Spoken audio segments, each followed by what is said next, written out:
Back, you swab! You cannot board this vessel until you have satisfied me, the Mighty Flicker! Look out, she's... Mighty Flicker? From the saga of Captain Wereshark? That I did not expect. I'm afraid I only have a cursory knowledge of the Captain Wereshark series. I find adventure stories rather shallow for a genre that professes to explore great depths. Try flipping through that book for inspiration. Or improvise. While that would make an extraordinary claim for the Game of Boasts, the mighty flicker there is nothing more than an illusion. The ward upon the door you'll find much stronger. We don't. Trying to dispel or break it with force would be an undertaking, if not an impossibility. Unlocking it, however, might simply require you to play the part the Guardian expects you to play. And you have the script on hand. No need to be so literal, love. It makes for dull lines. The book used in the ritual at that shrine earlier, the saga of Captain Wereshark. That should give you some insight into how the Guardian expects you to respond. Convince it that we belong.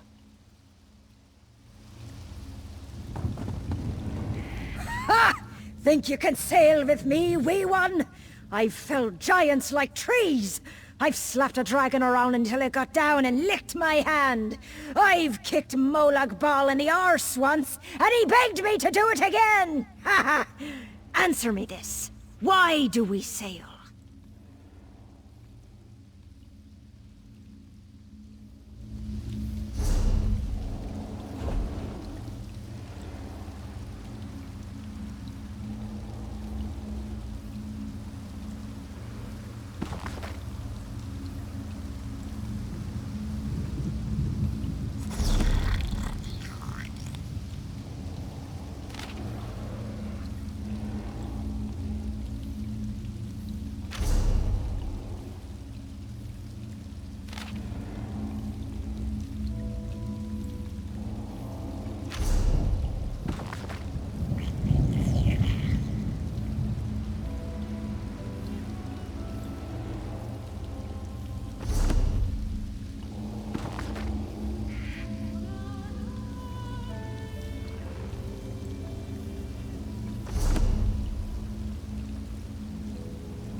Think you can sail with me, wee one? Sure, aye. The Wereshark is a fine captain. A pirate's pirate. There's no privateer with more daring do than Captain Wereshark. But do we sail to walk in his shadow? To tell his tales? No! We make our own. Now think, ye swab, and answer me again. And there you have it. What worth is booty if it isn't earned? What is a battle if you don't cut a bloody swath through your enemies? We sail for honor, for glory! Now brace yourself, wee one. You face the Argonian next! Will the sea swallow you like so many others? The high seas run deeper than any river, filled with the blood of enemies. A challenge awaits you, sailor. Are you prepared to give our journey your all? Or will you wilt like a mushroom in summer?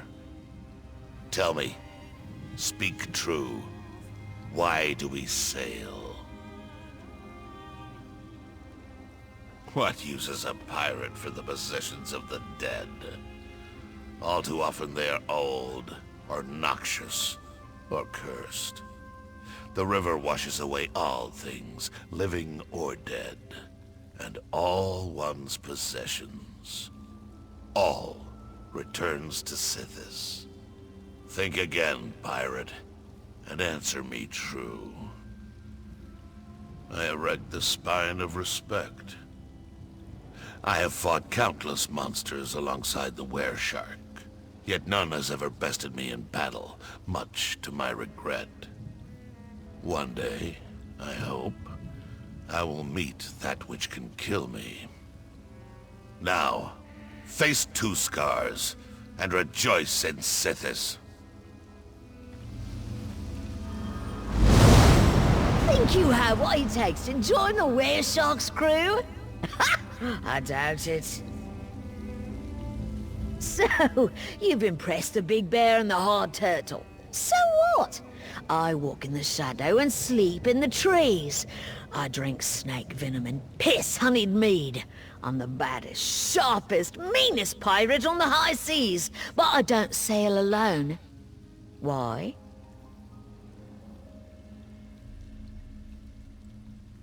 Numbers! Goblins have numbers. Mud crabs have numbers. You compare the were-shark's mighty crew to goblins and mud crabs? You're lucky I don't pluck out your eyes and marinate them. Now, think again, think hard, and give me the right answer. You think I'd miss the conversation? With pirates? I once spent 2 years prowling the forest of Lost Leaves while speaking nary a word. You think I drink with mute fargolls because of his singing voice? No. Now think, sailor, and answer me true. That's right, we're family! Every one of us, from the captain himself to the lowliest swabber of decks, is one big, happy, fierce, terrifying family. No mere crew can hold a candle to us, because we're not a crew, we're blood. Welcome aboard, kin! Your performance could have used more verve, but it seems the Guardians aren't judging on enthusiasm. Let's head inside.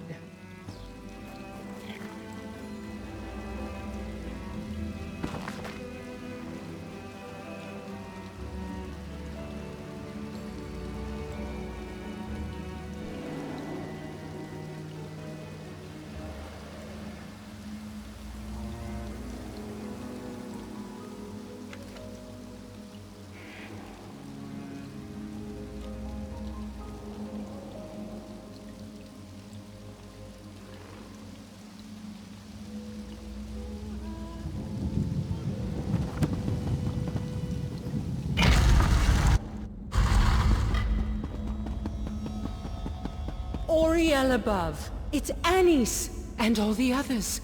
They appear to be alive. Let's try waking them. Yes. Bring back till more sweet rose. Oh, darling. That's lovely.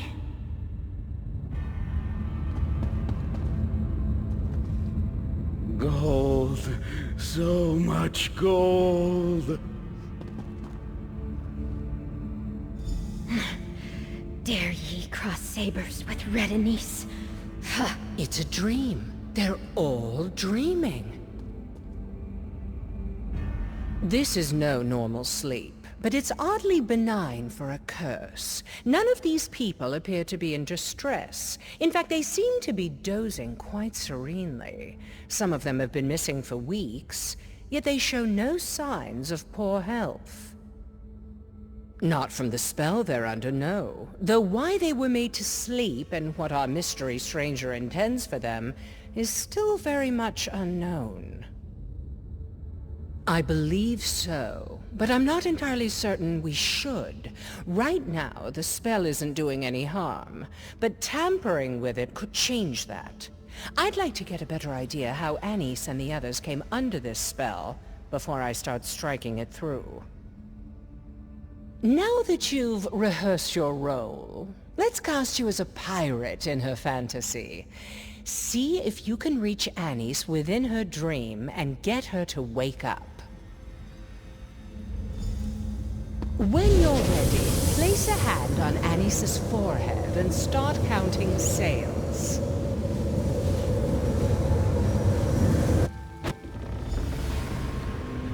Look alive! The dead have come for us!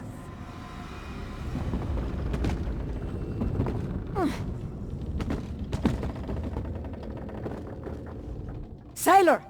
What are you doing wandering around? Get across that gangplank and take the fight to these damn Draugr! If you're worried about Captain Wereshark, don't be. I won't let a single one of those embalmed bastards past me. You mean Red Anise, the Crimson Shrike? Then you need to head to the thick of it, sailor. As soon as Prince Valger's crew boarded us, she made straight for his throat. Last I saw, she was hounding the cadaver back onto his own ship. Below decks, of course, searching for a way to break this cursed calm. It's Prince Valger's work, have no doubt of that. Yet even his foul magics won't tame the crew of the Pale Spirit. The captain will find a way to put the wind back in our sails.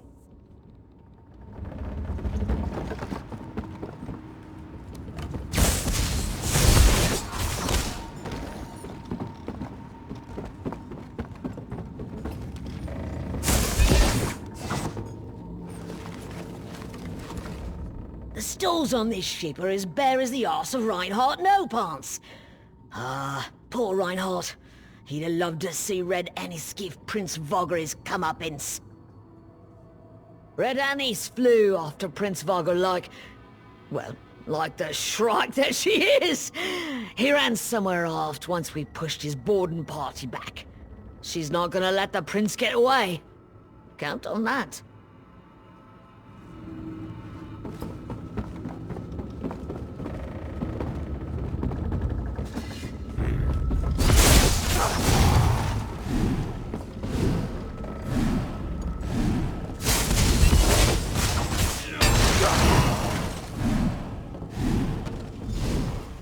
If you came to help, you have my thanks. But it's not needed.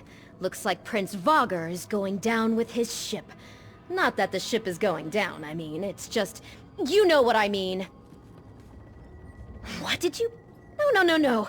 I'm Red Anise, the Crimson Shrike, and I'll skewer any swab who says otherwise.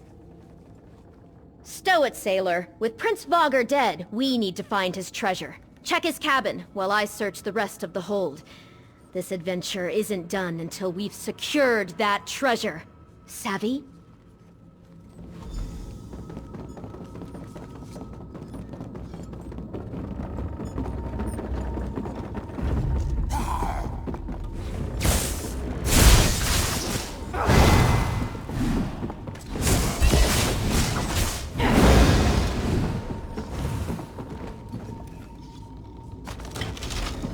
That's it then? Well, let's have a look. Prince Valger's treasure was a book. Didn't know old Deadeyes could read. Well, let's get it back to Captain Wereshark. Maybe it'll help break the curse. Red Anise to you, Swabby. This book, this is about Captain Wereshark and Flicka and the others. I don't understand. This is all a story. But where am I? Why aren't I in the book? I remember it now. I remember it all. Damn it, Cress. You said I could finally escape, and no one would come for me. They wouldn't even know I was gone. That was the deal. Cress said that they would make it so I could finally live out my dreams. I could have this life, and they would take my place. I'd finally be free of Farmer's Nook, and my mom wouldn't ever need to worry about my life of piracy. I know. It was too perfect. I knew it was too perfect. Dreams don't last. That's why they're dreams. Just a few more moments. It was just getting good. I just want to celebrate victory with the captain once before this is all over. Maybe steal a kiss before I go. Please, I can tell you about Cress when we're back in the ruin. Just leave me with the dream a little longer.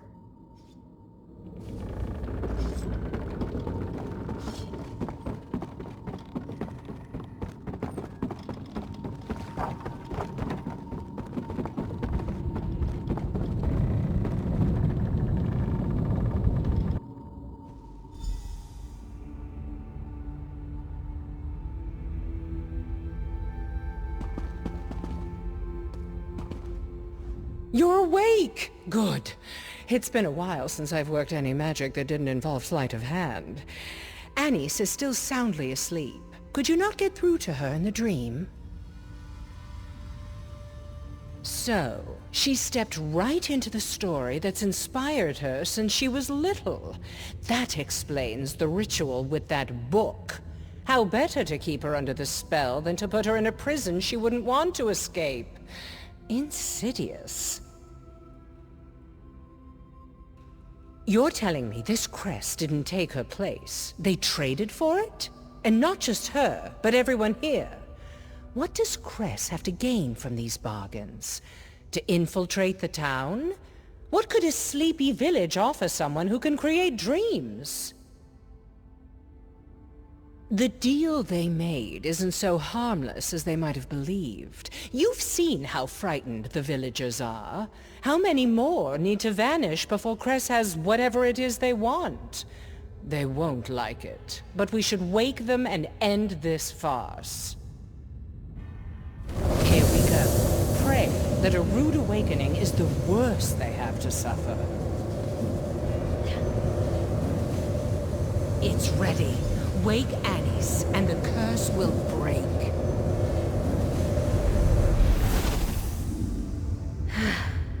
Farewell, Captain.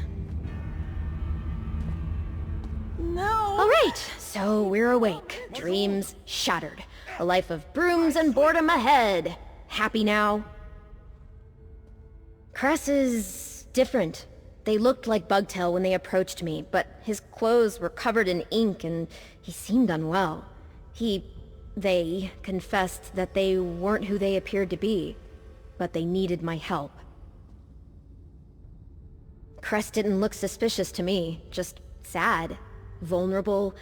They said they screwed up again, that they couldn't be who they were trying to be. Cress knew I didn't want to stay in Farmer's Nook, so they offered to take my place.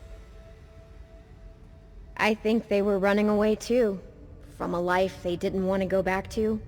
You know how many times I tried to do that? But I could never just leave my mom behind, alone. I thought we'd all be happy this way.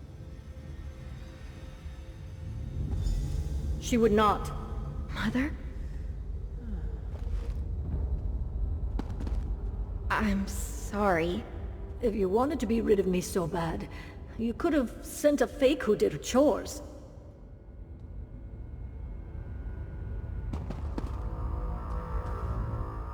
Oh, thank you for finding my girl. I'd never imagined she'd have gone to such length. Oh, thank you for finding my girl. I'd never imagined she'd have gone to such lengths to get away from here. I should have listened sooner. I followed you. I was glad to see Anise back in town, but I knew deep down that wasn't my girl, and watching her act a part made the worry in my gut so much worse. I had to see for myself. Back at the Happy Crow, I told Breton he could put whatever she liked on my tab if it kept her occupied. If you wish to find the freeloader, that's where she'll be. We will trust Mile to see these people safely back to town. You and I should find Cress at once.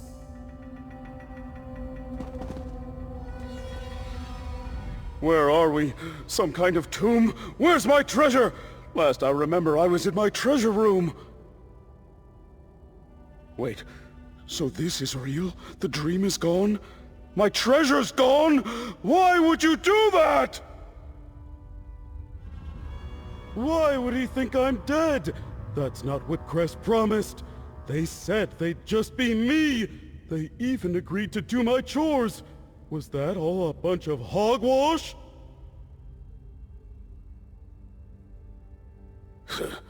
Heck of a way to go. Wait, is Cress dead then? Damn it. I guess there's no hope making another deal.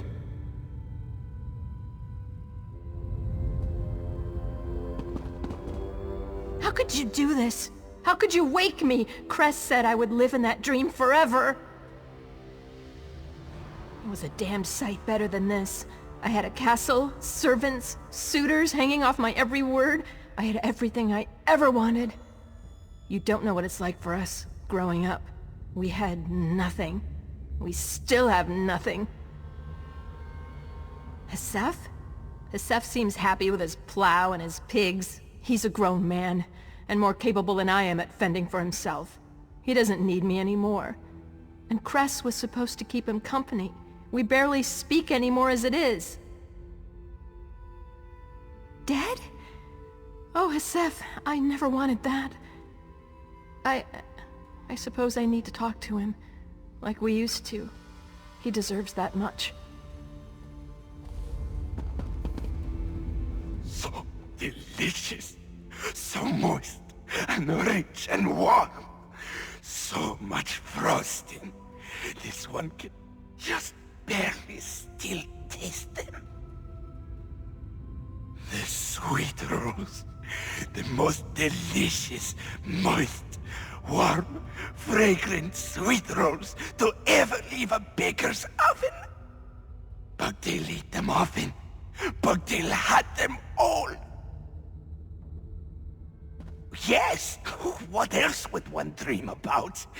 Have you never known the ecstasy of sweet moon sugar cream melting upon your tongue?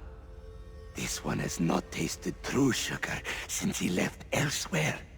He has missed it so. So he could, if he were satisfied with iced rolls grown stale from weeks on the road. But when one offers the chance to have them at their freshest and most perfect, always and forever, why would Bugtail not take such a bargain?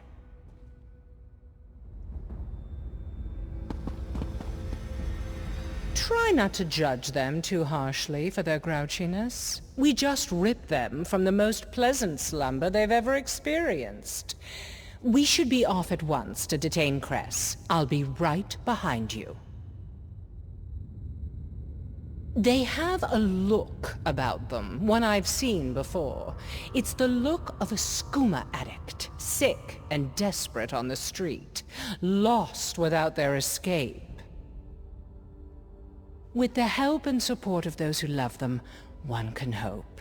Ultimately, it will be up to each of them to decide what's most important to them. It could be that the two spells were mingling. That's not something seen often. Or perhaps it's simply that this Cress person was also inspired by Anis's dream. Why indeed? It's easy to guess what motivated these people to pursue their wildest dreams, but the workings of this Cress's mind are inscrutable. What would you do if you were them? Would you leap at the chance to live a perfect fantasy? That's the rub, isn't it? Dreams are selfish things. To chase them, you risk leaving things behind, maybe everything. We all have to decide what we're willing to sacrifice in pursuit. Not everyone possesses your sense of obligation.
Hey, you! Have you seen Anise? Have you seen Anise? She ran off. I knew I shouldn't have let Hesef watch her alone. Mile asked me to keep the girl occupied, so I kept her mug full and listened to her go on about her pirate stories. I was getting famished, so I asked Hesef to watch her while I made a stew. That was the last I saw her, until I heard Hesef calling. They were playing cards when she just bolted out of her chair like a snake bit her and ran out the door. He chased her, but Hesef's not much of a runner. Said Anise was headed east, out of town. Miles going to have my hide for this. Hold on, real Anise? Who was it we've been watching this whole time?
I don't want to go back. I don't want to go back! You're the one I don't know. Why are you here? I didn't run away again, I promise. Excuse me? You don't even know me. I am Anise. I can prove it. Ask me anything. I'm her twin sister. I can't be Anise anymore. I know. Maybe I could be someone else. What about you? Can I be you? Enough of this charade, Cress. Off with your false face. What are you? Ah! You're a Daedra?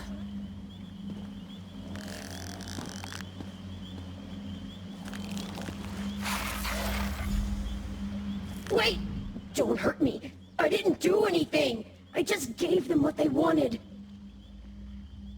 I just want to live, like you. I'm so tired of watching. I don't want to go back.